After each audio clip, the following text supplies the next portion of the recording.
To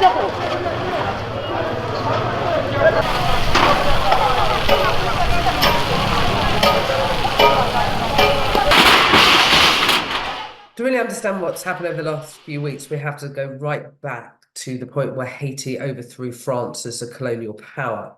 It became the first Black sovereign state in the Western Hemisphere. It was the first country to ban slavery.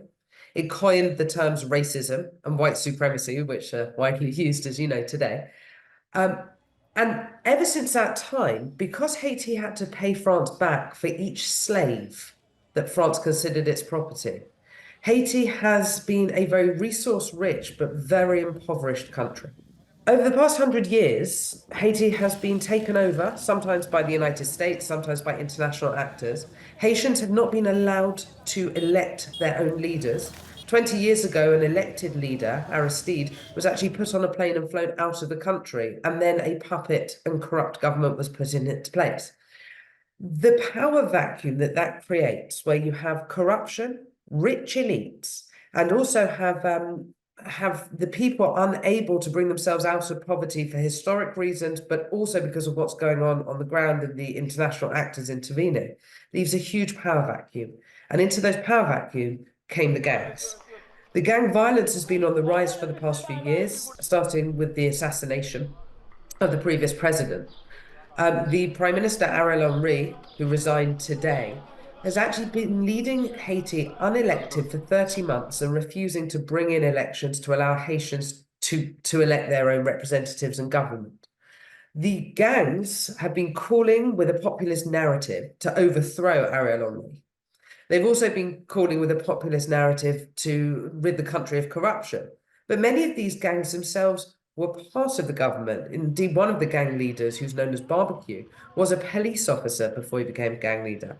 And many of the gangs will be working with the government or the rich elites, or sometimes being armed by international actors. So it's a very complex situation. And certainly this violence didn't start happening a few weeks ago. It's just grabbed the world's attention because it looks increasingly like Haiti might become a failed state. Aujourd'hui, on a profité de l'occasion ça pour nous dire communauté internationale bail Haïti en chance parce que ça qui passe dans le pays là c'est nous-mêmes haïtiens pour qui décider qui moun qui va prendre tête pays et qui mode de gouvernement nous voulons et comment nous va le faire. Now that Ariel Henry has resigned, CARICOM, which is made up of neighbouring countries in the region, have announced that there'll be a transitional council of 7 members and 2 non-voting members, but they haven't announced who'll sit on this council, which will essentially be an interim government and will be in place in order to lead Haiti until there are free and fair elections. That's the hope.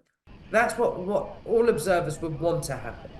What seems likely is that the violence will continue, and Haiti's police force, which are doing heroic efforts to protect the airport and to protect the country, that Haiti's police force will need further support and assistance from regional neighbours or from the international community. Now, that's not a top-down intervention. That's not coming in to take over the country, but actually supporting Haitians to solve their own problems.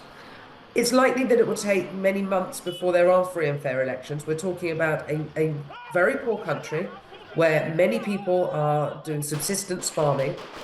They do not have necessarily the access to roads and infrastructure for people to travel around and campaign easily. There's not necessarily the access because of the violence of the gangs for people to move freely around the country and spread electoral messages. So really over the coming weeks and months, what we hope to see is stability coming into play slowly but surely in Haiti, followed by an actual free and fair election that will allow Haitians to choose for probably the first time who governs over them and takes them forward.